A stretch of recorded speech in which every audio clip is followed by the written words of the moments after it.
देवाली प्रवरा शहरातील अंतर्गत रस्त्यांची अत्यंत दयनीय अवस्था, नागरी सुविधांचा अभाव आणि नागरिकांच्या मूलभूत प्रश्नांकडे नगरपालिकेकडून होत असलेल्या दुर्लक्षाच्या निषेधार्थ शनिवारी सकाळी महाविकास आघाडी व वंचित बहुजन आघाडीच्या वतीने भीक मागो आंदोलन करण्यात आले. आंदोलनकर्त्यांनी देवाली प्रवरा नगर परिषद हद्दीतील बहुतांश अंतर्गत रस्त्यांची अक्षरशः दुरवस्था झाल्याचा आरोप केला. खड्डेमय रस्त्यांमुळे नागरिकांना जीव मुठीत धरून प्रवास करावा लागत असून पावसाळ्यात अनेक ठिकाणी पाणी साचत असल्याने महिला, ज्येष्ठ नागरिक आणि शालेय विद्यार्थ्यांना मोठा त्रास सहन करावा लागत असल्याचे त्यांनी सांगितले. देवाली प्रवरा नगरपालिका प्रशासन नागरी समस्या सोडवण्यात पूर्णपणे अपयशी ठरल्याचा आरोप करत आंदोलनकर्त्यांनी तातडीने रस्त्यांची दुरुस्ती व मूलभूत सुविधा उपलब्ध करून देण्याची मागणी केली. दरम्यान आंदोलनावेळी पावसाने हजेरी लावली असता पावसात देखील आंदोलन सुरू होते.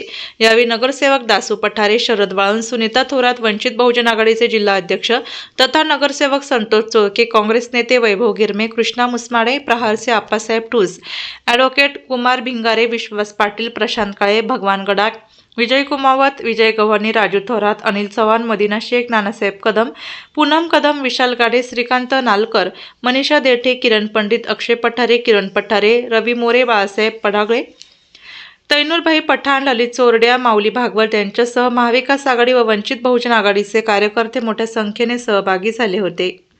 कारण विकास निधी नाही पालिकेकडे जर विकास निधी नसेल तर लोक कोण भीक गोळा करावा लागणार आहे, लोक कोण पैसे गोळा करावा लागणार आहे. लोकांवर पहिलाच आर्थिक बोजा इतका आहे, पाणीपट्टी, घरपट्टी, बाजारपट्टी, पार्किंग पट्टी, सगळ्या पट्ट्या आहे, सगळे सगळे काही दबाव आहे. तरी पण लोकांनी भीक दिलाय. पालिकेकडे तेवढं भीक देऊन आम्ही त्याच्यातून काही होतं काय बघणार आहे. पालिकेची सत्ता आहे ती भाजपची, राज्यात सरकार भाजपचं आहे, केंद्रात भाजपचं सरकार आहे. मग केंद्र आणि राज्य सरकार निधी देत नाही. केंद्र आणि राज्य सरकार निधी देत का नाही देत? आता केंद्राकडे निधी कुठे? केंद्राकडे निधी लाडक्या बहिणीचा निधी त्यांच्याकडे, लाडक्या बहिणीला निधी देतात. इकडे पालिकेला कोणताच निधी नाही ना. पालिकेला विकास कामासाठी मग तुम्ही आज भीक आंदोलन केलंय. आता हा निधी कोणाकडे सुपूर्द करणार तुम्ही? हा निधी आम्ही शिवसाहेब अध्यक्ष किंवा शिवसाहेब ज्याच्याकडे सांगतील त्याच्याकडे निधी सुपूर्द करणार आहे. गावच्या विकासाचा प्रश्न आहे. जेव्हा गावच्या विकासासाठी आमच्या काही जास्त मागण्या नाही आहेत सीओकडे किंवा अध्यक्षांकडे. गावामध्ये ज्या सध्या मूलभूत गरजा आहेत, ज्या रस्त्याच्या, जर गावठाण सोडलं तर बाकीच्या ज्या मधले जे रस्ते आहेत त्या सगळ्या रस्त्यांची दुरावस्था झालेली आहे. घरकुलाचे प्रश्न अजून आहे, आयरनीवर आहेत. परत माझी मागणी त्या जोशी समाज आणि गारुडी समाजाच्या स्मशानभूमीची आहे, ती आहे. बाजारात बसणाऱ्या लोकांची करपट्टी वाढलेली आहे, त्याच्याविषयी आहे. हा कर कमी करण्यात यावा. आणि जे मागणी आम्ही मुरुम वगैरे याच्यासाठी करतो किंवा विरोधी नगरसेवक ज्या मागण्या घेऊन जातात अध्यक्षांकडे आणि सीओकडे, तर त्यांचं एकच उत्तर असतं की पालिकेकडे निधी नाहीये. पालिकेकडे निधी आहे की नाही, तर केवळ विरोधी नगरसेवक काही काम घेऊन गेल्यावर नगरपालिकेकडे निधी नसतो, हा एक मोठं प्रश्नचिन्ह आहे. तर त्याच्यासाठी आमचं हे आंदोलन आहे. आता आम्ही आंदोलन शांततेच्या मार्गाने केलेलं आहे, परंतु जर गावच्या विकासाचा प्रश्न असेल, जनतेच्या विकासाचा प्रश्न असेल, जनतेच्या मूलभूत गरजांचा प्रश्न असेल, तर हे आंदोलन इथून पुढे अतिशय अजून आक्रमक स्वरूपात होईल आणि उग्र स्वरूपात होईल. भीक मागायचं कारण असं आहे की गल्लीपासून दिल्लीपर्यंत यांची भाजपची सत्ता आहे. आणि ज्यावेळेस आता 7 ते 8 महिन्यापूर्वी निवडणुका झाल्या, त्यामध्ये पालकमंत्री असेल, नगराध्यक्ष असेल, यांनी गावाला उल्लू बनवलं. आम्ही आता सत्ता गल्लीपासून दिल्लीपर्यंत भाजपची आहे, तर तुम्ही भाजपकडं नगरपालिकेत सत्ता द्या. नागरिकांनी ही सत्ता भाजपकडे दिली. आम्ही 4 ते 5 नगरसेवक निवडून आलेलो विरोधात.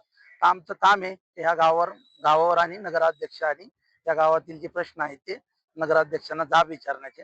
परंतु 7 महिन्यात या नगराध्यक्षांनी 1 रुपये खडका आणलेला नाही. ते म्हणते देवाभाऊ आमचा लाडका आणि देवाभाऊनी दिला नाही देवळालीला एकही खडका. मग अशी परिस्थिती असल्यामुळे आम्हाला ते आज आंदोलन करण्याची वेळ येत आहे. आता हे आंदोलन आपलं शांततेच्या मार्गाने आहे, पुढचं काय पाऊल राहील जर तुमचं मागण्या मान्य झाल्या? आता हे आंदोलन शांततेच्या मार्गाने आहे.